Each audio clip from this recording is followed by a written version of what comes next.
साहब 108 से 12 और 13। और इससे पहले कि मैं कुछ बात बोलूँ, हम हमारे बीच में जैन अंकल आए हैं और हम अंकल जी का स्वागत करते हैं। मेरे को एक दिन बोलते हैं आके कि तुम प्रार्थना करते हो, बोले मेरा पैर तो से तुम चलते हो, मेरे को भी चलाओ। बोले मैं बोला मैं तो नहीं चला सकता, प्रभु चला सकता है, आप प्रार्थना में आना। और अंकल कल भी प्रार्थना में आए थे और बहुत सेंसिटिव हैं अपने शरीर के लिए। 2000 बार झूला झूलते हैं, 2000 पैडल मारते हैं साइकिल से। और अभी हमसे भी बहुत छोटे हैं, केवल 78 साल है ना, 76। तो अभी हमसे बहुत छोटे हैं, मेरे भी ज़्यादा जवान हैं। और मैं प्रभु को धन्यवाद करता हूँ, ऐसे जवान लोगों को परमेश्वर अपने महिमा के लिए बुलाता है। और हम सब आखिरी में अंकल के लिए प्रार्थना करेंगे, उनके पैर के लिए परमेश्वर सुधारे। और अंकल के लिए धन्यवाद। अब हम इस समय देख रहे हैं भजन संहिता 108 इसका 12 और 13। यहाँ बहुत सुंदर लिखा, शत्रुओं ने के विरुद्ध हमारी सहायता कर, क्योंकि मनुष्य का किया हुआ छुटकारा व्यर्थ है। परमेश्वर की सहायता से हम वीरता दिखाएंगे, हमारे शत्रुओं को वही रहो।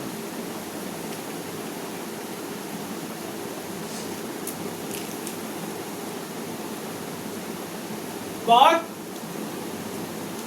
विचार करो वचन को। जब आप पढ़ते हो, जब वचन को आप देख लेते हो, कई बार आप सोचते हो कि चलो ये धार्मिक क्रियाकलाप है, वचन को पढ़ना, भजन संहिता को, और लोग ऐसे ही पढ़ लेते हैं।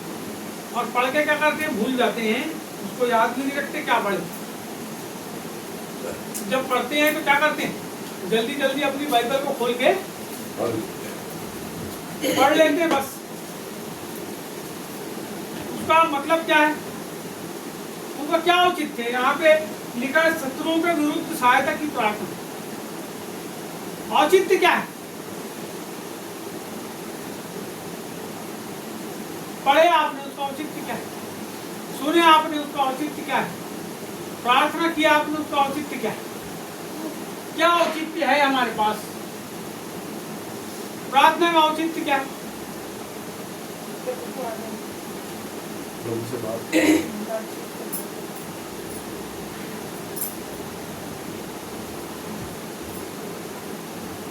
जब प्रार्थना करते हैं ना, भजन गाते हैं, तो भजन क्या है, अपनी प्रार्थना करते रहते हैं आखिर में। अरे भाई जब भजन गाते हैं तो भजन ही गाओ पूरे जन मिलके, एक सुर में, एक लय में, एक ताल में। एक जन चुपचाप बैठा है, एक जन और कुछ कर रहा है, एक जन और कुछ कर रहा है, एक जन और कुछ कर रहा है। आपके जो सुर हैं, आपके जो लय हैं, वो ये बताते हैं कि आप एक मन के हो कि। बोले प्रभु जय। प्रार्थना का औचित्य क्या है, प्रार्थना का औचित्य है कि हम परमेश्वर की महिमा करें। जिस परमेश्वर ने हमको हमारी माँ के गर्भ के अंदर बनाया, जब हम उसकी प्रार्थना करने के लिए बैठते हैं तो हमारा औचित्य ये है कि हम उसकी महिमा कर रहे हैं, और उस महिमा के द्वारा उसका हमारे जीवन के समस्त क्षेत्रों के ऊपर आधिपत्य स्थापित हो जाता है, और वो हमारा महाराजा विराट होता है। आपको पता है, जैसे जैसे आप आराधना करते हो वैसे वैसे महिमा उतरती है। आपको नहीं पता तो मैं आपको बताता हूँ, और इसको समझो आप। ये जो महिमा परमेश्वर की है, ये जब उतरती है तो क्या होता है। जब परमेश्वर की महिमा सुलेमान के मंदिर में उतरी तो क्या हुआ, आपको पता है। एक भी ऐसे उस महिमा में खड़ा नहीं रहा, वो सब बाहर आ गया। तो पूरा मंदिर बलिदान से भर गया था। पूरा इतने बलिदान करे, इतने बलिदान करे, इतने बलिदान करे कि वो बलिदान अंदर बाहर करने में ही वो पूरी जगह कैसी हो गई, पशुओं से भर गई। आज की तारीख में कोई बलिदान नहीं है, कोई पशुओं का आपको खून नहीं बहाना है, कोई बलिदान नहीं करना, कोई बलि नहीं चढ़ाना, लेकिन आपका जो जीवन है वो आप परमेश्वर के सामने बलिदान। आपका जीवन लिखा है बाइबल में, जीवित, पवित्र और भावता हुआ अपने शरीरों को परमेश्वर के सामने बलिदान चढ़ाओ, यही तुम्हारी आत्मिक सेवा। कई लोग सोचते हैं आत्मिक सेवा हम पर्चा बांट रहे हैं, कई जन सोचते हैं हम प्रचार कर रहे हैं। आत्मिक, तुम्हारी आत्मिक सेवा क्या है, तुम्हारी आत्मिक सेवा यह है कि तुम अपने शरीरों को रोमियो की ताब देने का जीवित, पवित्र और भावता हुआ। जीवित, अभी मरे हुए लोग बैठ के प्रार्थना करते हैं, मालूम आपको? मरे लोग, पता है आपको? मरे लोग प्रार्थना करते हैं, मालूम? मरे लोग प्रार्थना करते हैं, मालूम? मरे लोग प्रार्थना करते हैं, कौन है मालूम है? मुर्दा परमेश्वर की स्तुति कर सकता है क्या? नहीं कर सकते। कौन करेगा? जीवित। तो आप प्रार्थना के समय चुपचाप हो तो जिंदे हो कि मुर्दे हो? जिंदे हो कि मुर्दे हो? जिंदे हो। कब हो जिंदे? एक्टिविटी नहीं है, एक्टिविटी लेस। एक आदमी खटिया में पड़ा तो पड़ा ही है, इसका मतलब वो जिंदा है कि मुर्दा है? वो दोनों नहीं है, वो कोमा में, कुछ नहीं कर सकता वो। तो हमारी श्रेणी क्या है? हम जब प्रभु में आते हैं, जब प्रार्थना करते हैं, यहाँ पे एक लिखा, यहाँ लिखा है, शत्रुओं के विरुद्ध हमारी सहायता कर, क्योंकि मनुष्य का किया हुआ छुटकारा व्यर्थ है।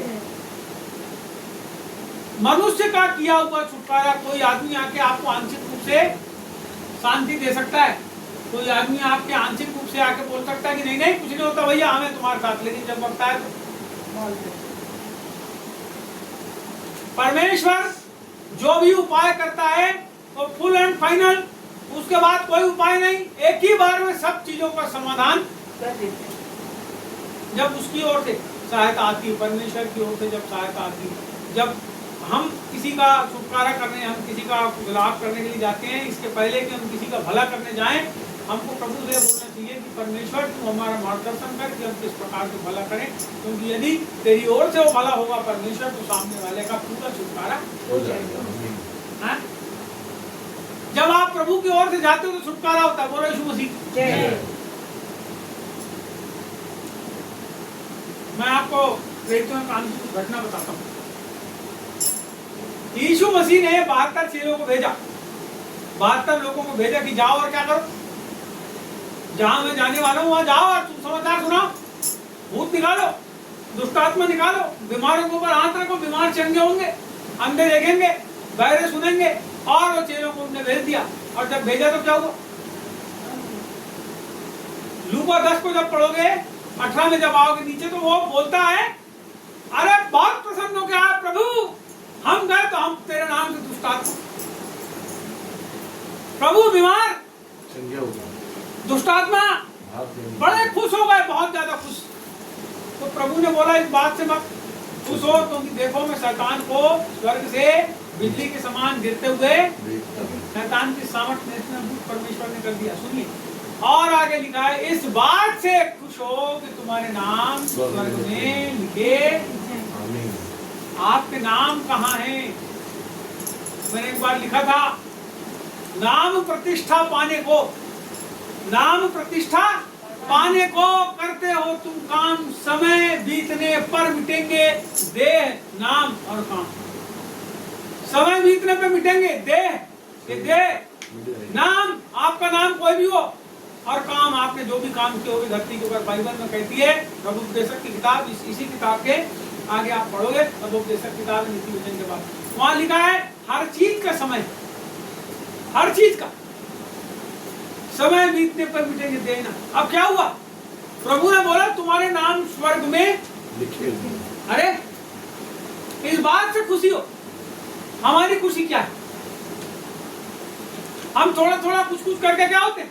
खुश होते हैं। लेकिन वो थोड़ा थोड़ा कुछ भी नहीं है।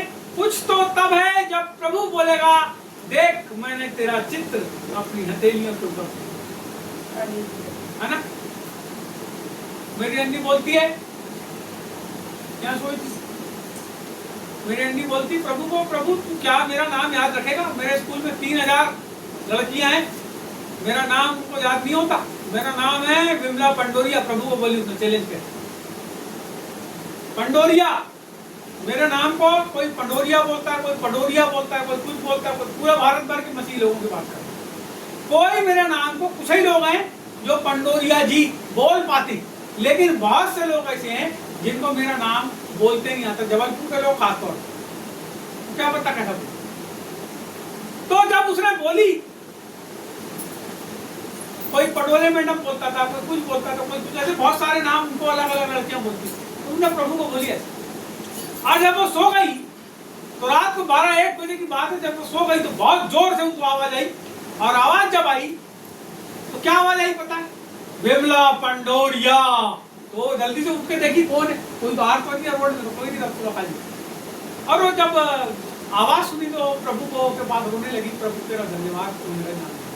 सुनो, परमेश्वर आपका नाम जानता है, परमेश्वर ने आपके नाम को स्वर्ग में लिखा है, ये आपके लिए बहुत है। आपके पास कितना पैसा है धरती पे है, आपने कितने लोगों को कंबल बांट दिए, आपने कितने लोगों के लिए बहुत भले भले काम कर दिए, किसी के लिए घर बना दिए, किसी को बात खिला दिए, लेकिन उससे बड़ी और सबसे अच्छी बात यह है कि हमारे नाम। अब ये तो हो गई प्रभु की बात, उसने चेले भेजा। अब क्या हुआ, प्रेरितों के काम में जो चेले थे प्रभु के, पवित्र आत्मा के दान वरदान से भर गए, और जब वो काम करने लगे तो कई भूत पलित जब वो जाते थे तो निकल जाते थे, कई बीमार लोग सुधर। अब क्या हुआ, जब एक बार की बात है, कुछ यहूदी लोग जो जादू टोना करने वाले थे, सुनो मैं आपको बताता हूँ, जादू टोना भी करते हैं लोग। आज बहुत से लोग ऐसे हैं प्रभु यीशु मसीह में जो इस बात के ऊपर विश्वास करते हैं कि हमको जादू टोना वाले के पास, तो कोई बाजार में जाता है, कोई कहीं जाता है, कोई कहीं जाता है। बहुत से ईसा मसीह वाले हैं जो जिनके पास नाम है ईसा मसीह का, लेकिन वो जाते हैं। वैसे ही कुछ यहूदी थे, कब? उस समय प्रेरितों के समय। उसमें से एक यहूदी के बारे में ऐसा लिखा है कि उसके जो लड़के थे वो क्या करते थे, वो यीशु के नाम से दुष्ट आत्माओं को निकालते। उनका यीशु मसीह से दूर दूर तक कोई नाता, और वो बोलते थे कि जो पौलुस यीशु के नाम से दुष्ट आत्मा निकालता है, जिस यीशु के नाम से, हम उसी यीशु मसीह के नाम से दुष्ट आत्मा तुझे आदेश देते हैं कि उसके अंदर से। बाइबल में ऐसा लिखा है कि एक बार की बात है, ये ऐसे ही करके भूत निकालते थे, और एक बार क्या हुआ, ये किसी खतरनाक दुष्ट आत्मा को निकालने के लिए जब गए, तो जब दुष्ट आत्मा उनके ऊपर लपक के कूदा है और जब उनके कपड़े को फाड़ा, तो बाइबल में लिखा है कि वो नंगे हो गए। आप यीशु मसीह के नाम का इस्तेमाल अपनी चंगाई के लिए, अपने लाभ के लिए, अपने आर्थिक लाभ के लिए, बहुत सारी चीजों के लिए कर सकते हो, लेकिन मैं आपको बताना चाहता हूँ, ये स्वर्ग और स्वर्ग के नीचे मध्याकाश की शक्तियां और इस धरती के ऊपर घूमने वाली दुष्टात्माएं जानती है कि तुम प्रभु के हो कि नहीं। तो जिसके नाम स्वर्ग में लिखे हैं वो व्यक्ति को इस लोक में और अदृश्य लोक में, अदृश्य संसार की शक्तियां भी जानती है कि प्रभु का है कि, है ना। मैं आपको बताना चाहता हूँ, भैया कल एक बात बता रहे थे, बोले एक मैडम यहाँ जो आती थी, वो कहती है कि जब मैं उनके पास जाती हूँ प्रार्थना कराने के लिए या करने के लिए, तो मेरे को डर लगता है वहाँ बैठे बैठे। आपको पता है उसके अंदर भूत है, दुष्ट आत्मा है, इसके कारण उसको डर लगता है। मैं आपको बताता हूँ, यहाँ वचन कह रहा है परमेश्वर की सहायता से हम वीरता दिखाएंगे, हमारे शत्रुओं को वही कौन वीरता पहले बोलता है, परमेश्वर की सहायता से हम वीरता दिखाएंगे। किसकी सहायता?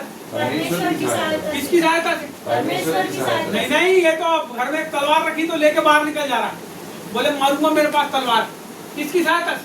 परमेश्वर की सहायता से वीरता दिखाएंगे। क्या हो गया, पुलिस वाले ने पकड़ लिया, बोला मेरे पास पैसे बहुत, अब भी छुड़वा के लाता हूँ। गए तो पुलिस वाले ने बोला तू भी बढ़ जाए। किसकी सहायता से? परमेश्वर की सहायता से। आपके पास इस संसार में क्या है क्या नहीं है, ये बात कोई मायने रखती है। मायने ये रखती है कि आपके पास परमेश्वर है कि नहीं। जब आपके पास परमेश्वर होता है तो आपके लिए सारे रास्ते परमेश्वर होता है। आपके रास्ते केवल ईश्वर खोल सकता है, आपका उद्धार केवल ईश्वर कर सकता है। आपका उद्धार केवल यीशु मसीह के नाम में, स्वर्ग के नीचे और पृथ्वी के ऊपर केवल एक नाम है जिसके द्वारा उद्धार है, तो वो नाम कौन सा है? यीशु मसीह। ये वचन आज हमने पढ़े, वचन संहिता है, अद्भुत वचन है, इसके ऊपर और कुछ बातें, लेकिन मैं आपको बताना चाहता, हमको ये बात, ये सब बातों को समझने की बहुत जरूरत है। भजन संहिता की किताब 108 था, ये थोड़ा सा इसको पढ़ने आगे बढ़ाते हैं।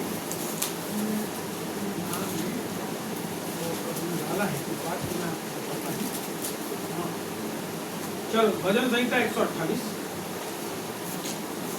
भजन संहिता 128 और उसका एक वचन पढ़ो। क्या ही धन्य है हर एक जो यहोवा का भय मानता है और उसके मार्गों पर चलता है। देखो आगे पढ़ो।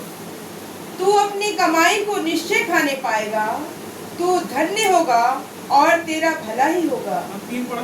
तेरे घर के भीतर तेरी स्त्री फलवंत दाखलता सी होगी, तेरी मेज के चारों ओर तेरे बालक जलपाई के पौधे से होंगे। सुन, जो पुरुष यहोवा का भय मानता हो वह ऐसी ही आशीष पाएगा। यहोवा तुझे सिय्योन से आशीष देवे और तू जीवन भर यरूशलेम का कुशल देखता रहे, वरन तू अपने नाती पोतों को भी देखने पाए, इज़राइल को शांति मिले। बोलो यीशु मसीह। जय। ये वाला वचन अपन ने पिछली बार पढ़े थे क्या? पढ़े थे। इसका पहला वचन अपन ने समझा के छोड़ दिए थे ना।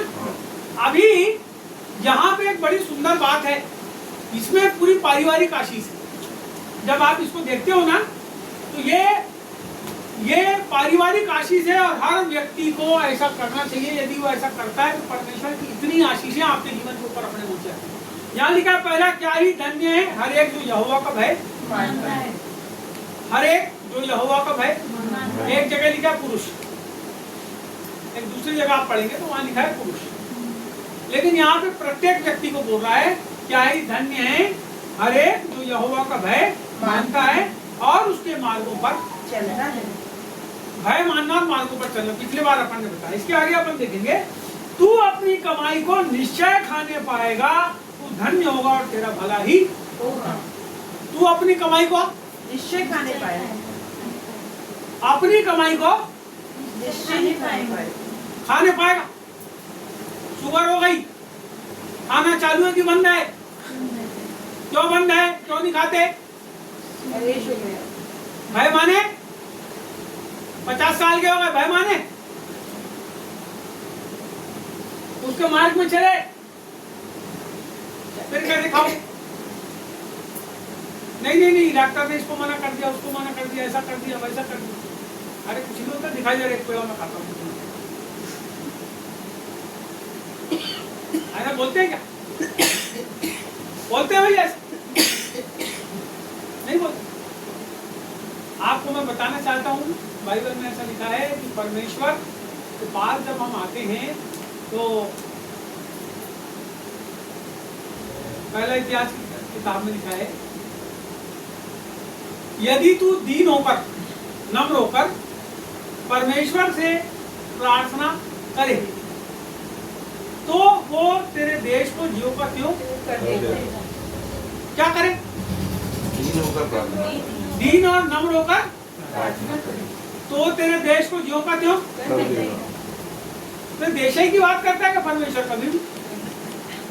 क्या है देश? जहाँ हम रहते हैं वही तो हमारा देश है। हम किसी भी जगह चले जाएं, जब हमको, और पता है आपको ये परमेश्वर ने कब कहा था परमेश्वर ने बात?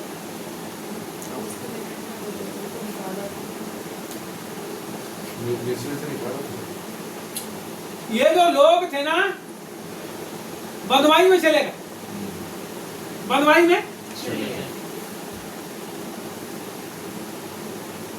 में जब लोग चले गए तो उसने बोला कि क्या करते थे लोग?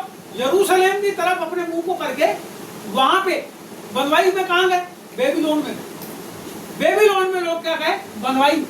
और जब वहां पे वो गुलाम बन के चले गए तो क्या करते थे? वो यरूशलेम की तरफ, मान लो पूरब में वो रह रहे हैं और यरूशलेम जो है वो उत्तर की तरफ है, यानी चारों दिशा से कहीं से भी देखोगे तो बीच में आप चारों तरफ जहां जहां रहोगे घूम घूम के आप प्रार्थना। तो क्या करते थे? यरूशलेम की ओर देख करके वो बैठ करके घुटने टिका करके वो यरूशलेम के कुशल के लिए प्रार्थना करते। अब थे कहाँ? बंधुआई में। कोई भी देश में आज आप हो, आप किस जगह पे हो, आप किस जगह पर हो? अभी लोग गाना गाते हैं, सिय्योन देश हमारा है देश, रहते हम परदेश, जाएंगे हम अपने देश। समझते हो देश को अपना, धरती को अपना समझते हो?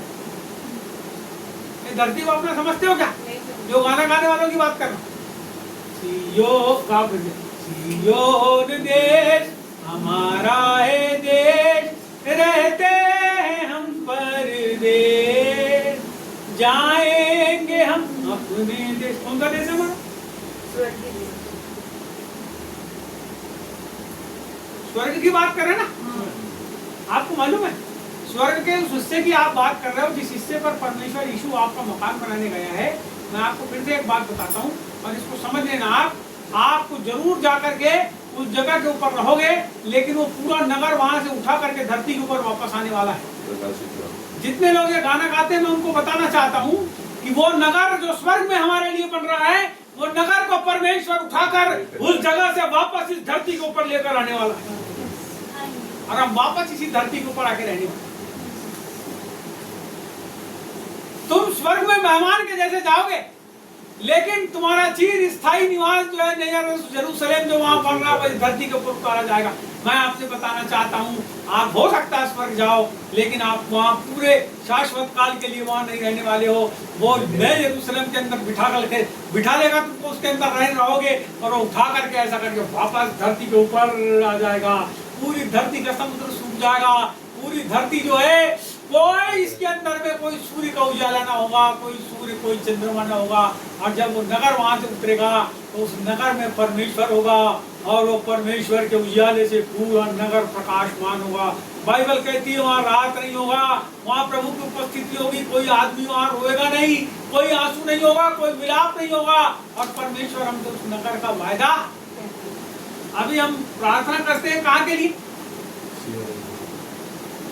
कई लोग प्रार्थना करते हैं प्रभु तेरे पास बुला ले, तेरे पास बुला ले। अरे सुनो, वो यही धरती के ऊपर लाने वाला है। इसके पहले तो तुम जाओगे, अच्छी बात है जाओगे, लेकिन वो यहाँ लेके आने वाला है। बोलता है नम्र और दीन होकर तू प्रार्थना करेगा। क्या करेगा? प्रार्थना करेगा। तो मैं तेरे देश को ज्यों का त्यों कर दूंगा। आपका देश कौन सा है? मेरा देश भारत है जी। आपका देश कौन सा? आपका देश इजराइल है। आप इजराइल के लिए प्रार्थना कर सकते हो, कोई दिक्कत नहीं। प्रभु ने बोला उनको जो आशीष देगा मैं उसको आशीष दूंगा। लेकिन हमारा देश कौन सा है? भारत। आप सोच सुनो, परमेश्वर ज्यों का त्यों कर दूंगा, ज्यों का त्यों कर दूंगा। क्या होता है ज्यों का त्यों? जैसे पहले रिस्टोर्ड थे वैसे ही करेंगे। ज्यों का त्यों का मतलब, अरे मैं पहले हष्ट-पुष्ट था, बीमार नहीं था। परमेश्वर क्या बोलता है? मैं प्रार्थना करोगे तो देश के लिए बोलता है। प्रभु को देश की फिक्र है, जमीन की फिक्र है कि हमारी फिक्र है? परमेश्वर को किसकी फिक्र है? आपकी फिक्र है? ये जमीन की फिक्र है? मट्टी गोटे की फिक्र है? नहीं। आपको मैं बताना चाहता हूँ परमेश्वर ने अपने स्वरूप और समानता में मनुष्य को बनाया, स्वस्थ बनाया, अपने स्वरूप और समानता में बनाया। और परमेश्वर ने हमको वापस हमारी स्थिति में लाने के लिए यीशु मसीह को वापस हमारी स्थिति में हमको वापस आने के लिए हम यहाँ पढ़ रहे थे, तू अपनी कमाई को निश्चय पाने पाएगा। यहाँ पे हम जो कुछ भी कमाए हम उसका उपभोग करने पाए। आगे बोलता है तू धन्य होगा और तेरा भला ही होगा। तू धन्य होगा, तू धन्य होगा। होगा का मतलब आज बोल रहा है कि आगे तक के बोल रहा है। हमेशा के लिए धन्य। मैं धन्य हूँ क्योंकि मेरे जीवन में धन्यता को देने वाला प्रभु आ गया, लेकिन मैं आगे भी धन्य, आगे भी धन्य हूँ। और बोलता है तेरा भला ही होगा। अब शत्रु क्यों आता है हमारे जीवन में? बुरा करने के लिए। शत्रु क्यों आते बेटा? भला करने आते, बुरा करने? बुरा करने आते। बीमारी भला करने आती, बुरा करने? बुरा करने। तो यहाँ क्या बोल रहा है? तेरा भला ही होगा। क्या होगा? तेरा भला ही होगा। अब तुम अपना बुरा क्यों बैठे बैठे सोचते रहते हो? आपको पता है क्यों सोचते हो अपना बुरा? क्योंकि तुम जैसी संगति में चले गए वैसे लोगों के साथ रहकर तुम अपना बुरा सोचते हो। तुमको अपनी संगति, अपने थॉट्स बदलने की जरूरत है, अपने विचार बदलने की जरूरत है। आपको अपने आसपास के लोगों को पहचानना पड़ेगा। यदि आपको परमेश्वर में आगे बढ़ना है, यदि आपको दानों में आगे बढ़ना है, यदि आपको वरदानों में आगे बढ़ना है, यदि आपको आत्मिक जीवन में आगे बढ़ना है, यदि आपको चंगाई में आगे बढ़ना, तो आपको वैसे लोगों के साथ रहना पड़ेगा। सुनो, एक आदमी जो प्रार्थना करता है, जिसकी प्रार्थना से लोग बीमार चंगे हो जाते हैं, वैसे आदमी के साथ जब संगति में रहोगे तो इम्पार्टेशन के तहत वो वरदान आपके जीवन में भी काम करने लगेगा, है ना? जिस कलीसिया के अंदर में बीमारों के लिए प्रार्थना नहीं होती, वहाँ के लोग उसको इस बात के ऊपर विश्वास ही नहीं होता कि बीमार कभी प्रभु की प्रार्थना से चंगा हो सकता है। उसका कारण ये है कि वो ऐसे मुर्दे लोगों के साथ है जिनके जीवन में परमेश्वर के दान और वरदान काम नहीं। मैं आपसे बताना चाहता हूं, आप अपने लिए प्रार्थना करना चालू करो, परमेश्वर आपसे प्रारंभ करेगा और आपको दुनिया के छोर तक लेकर जाएगा। यहाँ बाइबल कहती है तेरा भला ही होगा, हमारा भला होगा। हमारा परमेश्वर हमारा बुरा करने वाला परमेश्वर नहीं है। वो कभी नहीं बोलता कि तूने धन्यवाद नहीं किया तो ला मैं तेरे को पटक देता हूँ, गाड़ी से गिरा देता हूँ, तेरा ऐसा नुकसान कर दूंगा, वैसा नुकसान कर दूंगा। जैसे आजकल कई लोग बोलते हैं कि इसने दान और दशमांश नहीं दिया था इसलिए गाड़ी से गिर गया। हाँ, दान नहीं देता प्रभु, ऐसा मैं आपको बताना चाहता हूँ ऐसा हमारा परमेश्वर नहीं है। वो आपके जीवन से बढ़कर उसको कुछ नहीं चाहिए, आपके समय से बढ़कर उसको कुछ नहीं चाहिए। मैं आपको बताना चाहता हूँ भली मनसा से परमेश्वर की सेवा करो, पहुनाई करो, जो प्रभु के लोग आते हैं उनका आदर सम्मान करो। परमेश्वर यही चाहता आपसे। बाइबल में लिखा है कितने लोगों ने, जो लोग उनके घर आए अनजाने में स्वर्गदूतों की पहुनाई करी। बाइबल में स्वर्गदूतों की पहुनाई, इसका मतलब यह हुआ कि नए नियम के समय में भी कोई ऐसा समय हुआ होगा, कोई ऐसी घटना घटी होगी कि स्वर्गदूत किसी घर में आए होंगे और उन्होंने उसकी पहुनाई की। ये अब्राहम ने तो स्वर्गदूतों की पहुनाई किया ही था। लेकिन यहाँ क्या हो रहा है, चलो एक दूसरी बात है। इसके आगे वाले पद यहाँ लिखा है तेरे घर के भीतर तेरी स्त्री फलवंत दाखलता थी और तेरी मेज के चारों ओर तेरे बालक जलपाई के पौधे से। जलपाई के पौधे कैसे होते हैं? जल के अंदर जो पौधे उगते हैं वो कैसे होते हैं? एक तो होते हैं कि झुकते के झुकते होते हैं। अरे सिंगाड़ा देखे, सिंगाड़ा अंकल कैसा होता है सिंगाड़े का जाल? पूरे तालाब के ऊपर आप वहां घुसोगे तो पैर फंस जाएगा। वहां जो जानता है ना उसमें घुसना हो जाता है। तेरी स्त्री फलवंत, इसका मतलब उसको बच्चे पैदा होना कभी बंद होने वाले बताते। तुमने ऑपरेशन करवाए,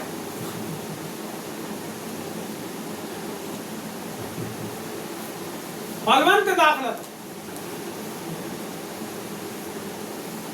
तो इसका मतलब केवल बच्चे पैदा करने से नहीं, फ्रूटफुलनेस। कई जन आज के जमाने में जो पहले सोचते थे कि अरे मेरे दादा के 14 लड़के थे, मैं बता रहा हूँ 14 बच्चे, हमारी दादी फलवंत दाखलता का जो फल रहता है वो हर समय उगता है। दाखलता का फल हर समय उगता है, एक मौसम आता है उसको। और अंगूर के जो बगीचे रहते हैं वो जिंदगी भर वो बगीचे नहीं रहते। जब वो अंगूर काट लिए जाते हैं तो नए वाले फिर पौधे लगाते हैं, वही वाले पौधे नहीं रहते, जिंदगी भर वही पौधे नहीं चलते। मैं आपको बताना चाहता हूँ परमेश्वर चाहता है हमारा जीवन कैसा हो, फलवंत, आत्मा के फलों से। आत्मा देखो, आत्मा का फल और आत्माओं का फल दोनों दो प्रकार की चीज। आत्मा का फल, आत्माओं के फल, धार्मिकता का फल। और कितने प्रकार के लिखे भाई वाले फल मालूम है आपको? कई प्रकार के फल लिखे। भलाई का फल, तो कई प्रकार के फल लिखे हैं। उससे कैसा होना चाहिए, भरा हुआ। लेकिन यहाँ तो स्त्री के बारे में,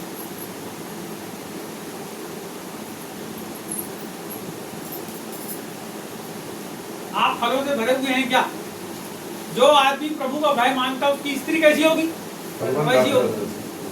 खाने पीने की व्यवस्था से, हर चीजों से कैसा होगा घर? यदि खाली है, जब भी आओ चाय है तो बोले दूध नहीं, जा पहले दूध लेके आ, जा बोले चाय पत्ती लेके आ, जा बोले पोहा लेके आना। बोलो यीशु मसीह। चल आगे देखिए, यहाँ लिखा है तेरी मेज के चारों ओर तेरे बालक जलपाई के पौधे से होंगे। एक तो नहीं, खूब से होंगे। आज भी परमेश्वर वैसा ही करता है, लेकिन मनुष्य क्या करता है, रुकावट है ना। परमेश्वर ने ना पहले कभी चाहा था कि कम बच्चे पैदा करो, ना आज परमेश्वर चाहता है कम बच्चे पैदा। अभी मैं 5-6 दिन पहले एक जन की गवाही पढ़ रहा था, उसकी किताब लाया मैंने खरीद के। उसमें पीछे लिखा था ये फलाना आदमी जिसके 6 बच्चे हैं और 6 बच्चों के नाम लिखा था। और अभी मेरे से भी छोटा आदमी, 6 बच्चे, सेवकाई करता बिहार, 6 बच्चे, तो मैं उसके 6 बच्चे को देखा तो मतलब प्रभु मेरे तो 8 रहे थे, उसके बाद गलती हो गई। यानी मैं उसको देख के भी अपनी उस बात को सोच रहा हूँ जो परमेश्वर ने मेरे से बोला था। कई बार मनुष्य अपनी योजनाएं बनाकर क्या करता है, जो परमेश्वर की ओर से उपलब्धियां मिलने वाली है, जो बड़े काम तुमको मिलने वाले, उसको क्या करता है, रोकता है। लेकिन यहाँ पे लिखा है, सुन, जो पुरुष यहोवा का भय मानता हो ऐसी आशीष पाएगा, ऐसी आशीष पाएगा। कभी वो असंपन्न नहीं होगा, संपन्नता की आशीष पाएगा, भलाई की आशीष पाएगा, उससे खत्ते भरे पूरे रहेंगे जो परमेश्वर का भय मानता है। यहाँ लिखा है, हे यहोवा तुझे सिय्योन से आशीष देवे और तू जीवन भर यरूशलेम का कुशल देखता रहे, कुशल देखता रहे। अभी भी हम लोग देख रहे हैं कुशल, कितने लोग हमला कर रहे हैं उसके ऊपर, लेकिन अभी तक कैसा घटा हुआ है कुशल। आगे, वरन तू अपने नाती पोतों को भी देखने पाए। इजराइल को कहां से चालू किया उसने, भय मानने से चालू किया, उसके बाद खूब से बाल बच्चे से उसने चालू किया, फिर तुम्हारी पत्नी को भी अच्छा उसने कर दिया, उसके बाद तुम्हारे बाल बच्चों को भी अच्छा कर दिया, और अंतिम में कहां पहुंचा वो, पहली पीढ़ी से लेके तीसरी पीढ़ी तक पहुंचा। हमारा परमेश्वर हमारे द्वारा केवल हमको ही आशीष नहीं देता, हमारा परमेश्वर हमको हमारे जीवन से चालू करके हमारे नाती पोतों तक को आशीष देता है। और जैसे कई लोग सोचते हैं भूतकाल में जो बीत गया, वर्तमान में जो चल रहा है और जो होने वाला है, सुनो, 3 चीज के बारे में लोग विचार करते हैं, भूतकाल, भविष्य काल और वर्तमान काल, 3 के बारे में बात करता है। लेकिन मैं आपको बताऊं, परमेश्वर जो था, जो है और जो आने वाला है, जो तीनों कालों में एक जैसा रहता है, वो परमेश्वर है। वो परमेश्वर जो आज, कल और युगानुयुग एक सा, सुनो मेरी बात, उसके वचन में जो लिखा है वो कल भी वैसे ही था, यानी बीते हुए दिन में, वो आज भी वैसा ही है, और आगे चल के भी भविष्य में वैसा ही रहने वाला है। परमेश्वर कभी ना बदलने वाला परमेश्वर है, उसकी बातें शाश्वत हैं। लेकिन मनुष्य जो है वो बार बार बदलता है।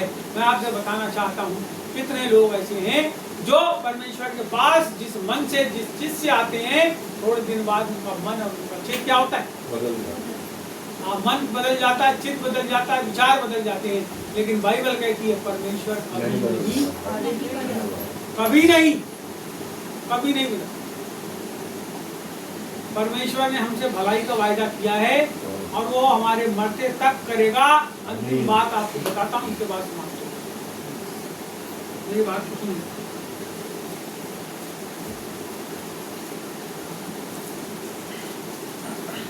आपने आज पाप किए, मेरी तरफ ध्यान देख के सोचो और उसको मन वचन कर्म से कोई पाप किए, कल किए थे, परसों किए थे, नरसों किए थे, कुछ ना कुछ किए। आज हम प्रभु से क्षमा मांगते हैं, प्रभु क्या करता है, क्षमा करता है। लिखा है ना बाइबल में, विश्वास योग्य, लिखा है परमेश्वर विश्वास योग्य है, लिखा है। ये जो पापों की क्षमा है, ये कब तक है, जब तक हम जिंदा हैं धरती पे। और यदि हम परमेश्वर को स्वीकार नहीं करते और हम बगैर स्वीकार करे मन माना अपना जीवन जीते हुए यदि मर जाते हैं, तो उसके बाद कोई पापों की क्षमा है नहीं, उसके बाद अनंत जीवन है नहीं। अनंत जीवन कब है, अभी अनंत जीवन तब है जब आपकी आंख खुली। यदि आपने मरते मरते भी बोल दिया ना, प्रभु यीशु मसीह में तेरे पास आता हूँ, तेरे ग्रहण करता हूँ, मेरे पाप को क्षमा कर, वो आपके मरती हुई इस अवस्था में भी आपके पाप को क्षमा करने की बात योग्य है।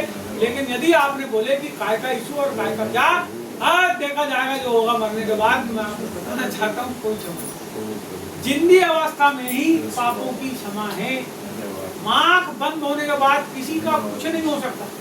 तुमको जो जो कुछ करना है वो आँख खुली अवस्था में परमेश्वर के साथ कर लो, उसके साथ संबंध बना लो, उसके साथ प्रार्थना कर लो, उसके वचन को पढ़ लो, उसके वचन को चबा जाओ, उसके वचन को खा जाओ। वो मधु से भी अधिक मीठा वो आपके हृदय में होगा। सुनते समय जरूर कड़वा लगेगा, क्या बताता है, लेकिन जब आपके पेट में जाएगा तो बाइबल कहती है वो मधु के समान मीठा हो जाएगा। वो आपको जीवन देने वाला हो जाएगा, वो प्रोटीन से भरा हुआ हो जाएगा, वो मिनरल से भरा हुआ हो जाएगा। कब, जब आप उसको अपने मुंह के से अंदर की तो लेते हैं, पहले मुंह में कड़ू लगता है। इसका मतलब अनुभव परमेश्वर का वचन कैसा देता है आपको? कड़वा अनुभव देता है। लेकिन जब वो पच जाता है तो कैसा अनुभव आ जाता है? मीठा अनुभव आ जाता है। मैं आपसे बताना चाहता हूँ, अपने अपने जीवों को परमेश्वर में सुरक्षित। मैं गवाही दूंगा उसके बाद सुना। मंगलवार की बात है, पास्टर फेलोशिप की मीटिंग थी और हम लोग मीटिंग में गए थे। मैं बीच की बात आपको बता रहा हूँ कि मैं बहुत प्रार्थना करा, बहुत अभिषेक में मैं अपने आप को महसूस करने लगा, अभिषेक में महसूस करने लगा, बहुत मैं प्रभु के बहुत उपस्थिति को अपने जीवन में महसूस कर रहा था। तो मैंने देखा, मेरे ख्याल से 12-15 दिन पहले की बात है, मैंने देखा कि जैसे छत्ता होता है ना, मधुमक्खी का छत्ता, उस टाइप की कोई चीज है ऐसी लंबी चौड़ी, और वो मेरी पीठ के ऊपर चिपकी हुई है ऐसी। और मैं प्रार्थना कर रहा हूँ तो मेरे को दिखा, तो क्या हुआ कि एक लकड़ी को ला करके जब उसको हाथ से देखे ऐसा करके हटाए तो बहुत इसी चीज थी। हाथ में मैं ऐसा लगाया तो जहां उसको लगाया वहां पे भी वो निकल नहीं रहा है। तो मैंने एक लकड़ी ला के उसको क्या किया, मैं ही ला रहा हूँ लकड़ी और वो मेरी पीठ में लगा, और मैं ही लकड़ी ला रहा हूँ, उसको क्या कर रहा हूँ ऐसा करके वो हटा रहा हूँ। तो वो इतना ज्यादा है, काफी कुछ निकाला उसको, लेकिन वो इतना चिकटा है कि वो निकल नहीं रहा है। और मैं उसको महसूस कर रहा हूँ। तो मैं प्रार्थना करा, यीशु के नाम से हटाता हूँ, ऐसा वैसा सब प्रार्थना करके मैं सो। उस दिन जब गए हम प्रार्थना में, और मैं खड़े होकर प्रभु की आराधना करते ही रहा, 1.5 घंटे 2 घंटे में खड़े रहा और प्रभु की आराधना करता रहा। उसकी उपस्थिति में इतनी बार, अगर मैं वो एक रस्सी ऐसी लगी थी, वो रस्सी को पकड़ लिया मैंने, इतनी उपस्थिति थी परमेश्वर की, मैं कम से कम 7-8 बार जो है मैं जमीन के ऊपर गिर जाता, लेकिन मैं उसको रस्सी को पकड़ के रखा रहा और उसकी उस अभिषेक को अपने जीवन में महसूस करता रहा। खूब प्रभु की उपस्थिति थी, कुर्सी भी कई बार पीछे की तरफ खसकी। और मैंने क्या देखा कि वो जो मेरी पीठ में चिपका था ना, वो प्रार्थना के दरमियान वो जो बहुत इतना लंबा, वो पूरा ऐसा करके लब्ध से पीछे की कुर्सी में गिर गया। और जब वो गिर गया तो मैं देख रहा हूँ तो मेरे प्रभु को धन्यवाद। मैं आपको बताना चाहता हूँ, हम अपने प्रयास से क्या कर रहे हैं, उसको लकड़ी से है ना, लेकिन जब हम प्रभु की उपस्थिति, अब मैं आपको फिर से सबको ही को समझाता हूँ, ये बात को आप समझ जाओगे तो आप अपने जीवन में बहुत बड़ी चीजों को पाएंगे। कई बार हम अपनी ताकत से कई चीजों को हटाने की कोशिश करते हैं। अब वो पीछे में कैसे कितना हाथ डाल दूंगा, सही बात है, वो पीछे है, सामने नहीं है। सामने रहता तो मैं लड़ लेता, लेकिन वो पीछे है, वो गुप्त है, वो दिखता नहीं है कोई चीज, तो हम लकड़ी से कितना कोचेंगे। लेकिन जब हम परमेश्वर के अधीन हो जाते हैं, आपको बताना चाहता हूँ, कई बार आप नहीं बताओगे तो भी परमेश्वर उस काम को कर देगा, लेकिन आपको पता होना चाहिए कि मेरे जीवन के अंदर क्या बात है। और यदि आपको नहीं पता तो प्रभु से प्रार्थना करो, मेरे जीवन में क्या क्या दिखा, और आपको प्रभु दिखाएगा, सपने में दिखाएगा, वचन से दिखाएगा, कोई भी चीज से आपको समझ में आएगा कि आपके जीवन में क्या है। कोई जरूरी है कि सबको सपना ही दिखे या दर्शन ही दिखे या खुली आंख से यहाँ स्वर्गदूत को देखने लगे, कोई जरूरी नहीं है।